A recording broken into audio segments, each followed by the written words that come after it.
Olá, eu sou a Elísia Vatrin, neuroaluna do ProLeia Mais, e eu estou aqui para apresentar o som das letras. O nosso alfabeto tem 26 letras, porém, K, Y, W são estrangeiras e o nosso alfabeto da língua portuguesa tem 23 letras e 31 sons. E agora eu vou apresentar para vocês o som das vogais. A, E, I, O, U. E agora eu vou fazer as consoantes B,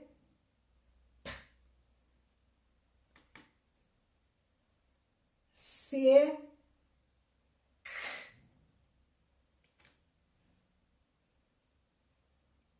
D, T,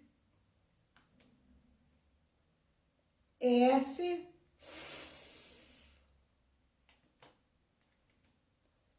G, G,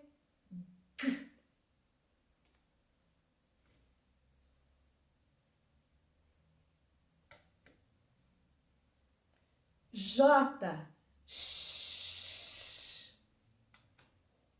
L, L, M, M, N, N, P, Q, R, R, S, S, T, T, V, X, X, Z, Z. E agora o som das vogais nasais. An, en, in, on, Curitiba, Paraná.